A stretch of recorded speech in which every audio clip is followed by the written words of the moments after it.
Hey tubers, welcome back for another adventure. So I'm back to fixing the worst compressor in the world. This happens to be the Harbor Freight version, Central Pneumatic.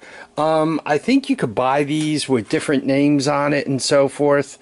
So the first problem was the switch died, literally melted. So I bypassed it, so now when you plug it in, it runs. Now the problem is the regulator, even when you tighten this up all the way, you get almost like no airflow through it. So it takes forever to fill up tires. I happen to like this compressor because it's perfect for filling tires. Assuming you fill the tank up, you could walk up to, you just plug it in, let it run until it cycles. Clicks itself off, then you can walk up to an all-terrain vehicle, and this tank happens to be the perfect size for if this thing's out in the bush, you carry it over there, you can put enough air in the 4 tires that you can push it again. So even though I should get rid of it, I'm not going to. The story on this thing was, I believe this, I don't think I bought this one from Harbor. I think I bought this at a flea market. It looked like brand new. I mean, heck, it's still got the thing covering the gauges. And I think I spent 20 bucks for it. I think if you buy them, they're like 40 bucks. I don't know. Before you spend 40 bucks on this, I wouldn't buy it new. I'm just fixing it because, once again, I like it for tires. When it comes to the capability of producing air, if you eat a bowl of chili, you could produce more air than it does. So it's good for tires, little else. Though I must say, I did use it as the compressor when I was doing the roofing on the shed over there, right? I have an air gun for putting the nails in, and I did use it, and it did it. Ran almost constantly, but it did it. So I don't know. Maybe my expectations aren't where they should be, or maybe it's a piece of junk because I haven't treated it well. So let's get started. First thing you do are 6 Phillips heads, right? There's 2 of them. The next 4, you don't want to lose them. Normally the switch is wired in. Once again, I bypassed my switch the last time I had to fix this piece of junk. And just showing you the inside of it, this is as big as the compressor is. You got a little cylinder in there going up and down for all it's worth, right? You can see the motor. Obviously, if you're doing this, don't plug it in when you are.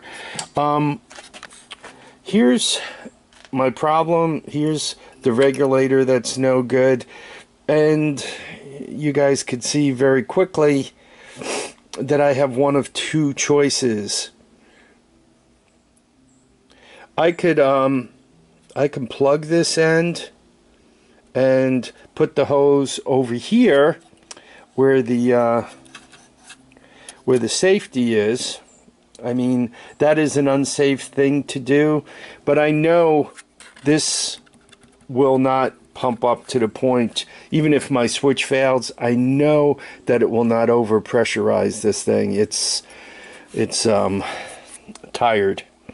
So maybe I'll do that, or maybe I'll take this apart. I don't know. Check back with me in a minute and we'll see what we come up with.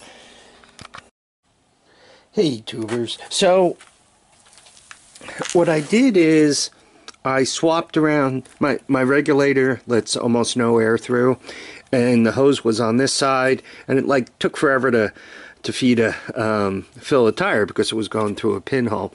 So what I did is I moved my emergency blowout to the other side of the regulator, so to speak, and now I have full air pressure to the hose. I don't have regulation. Mostly I use this for filling tires. So I know what I'm up to, right? I can tell how much air I'm putting in there. I don't use the regulator for that. Typically what I want to do is hit the tire with as much air as possible. It gives you a better chance of sealing the bead, gives you a better chance of clearing the the valve, the tire valve, and so forth. You know, I keep picking on this compressor as being the worst compressor in the world. You know, if you're a young guy starting out and maybe this is the only compressor you have, or you found one of these at a flea market that doesn't work for $5, it's not a bad idea to know how to fix it. So just going through that. Should you get a real compressor like this guy here that I'm treating really well, as you can see, do not do anything silly with it, like bypass switches and junk like that. That compressor has enough power where you can pump it up and actually blow the ends of the tanks off. And if you catch one of those upside the head, I'm sure it will give you much more than a headache, right? So you don't want to go anywhere near there. This compressor is barely capable of pumping up this little tank to 100 psi and clicking the switch on and off. It's well worn, so you know, the little games I'm playing with it aren't too dangerous. And by the way, this will still, if it goes over 100 psi, even though it's going through the regulator, it'll still overpressure, and the regulator is allowing some air through, probably just about the same rate that the compressor fills the tank. So if that thing pops, if it goes over 100 psi, that will pop and let the air out. So there we are. The worst compressor in the world is fixed again. What else can I say? I want to thank everyone for watching and commenting and subscribing. Please remember to keep your feet down, your heads up, and get out and enjoy each and every day. Bye now.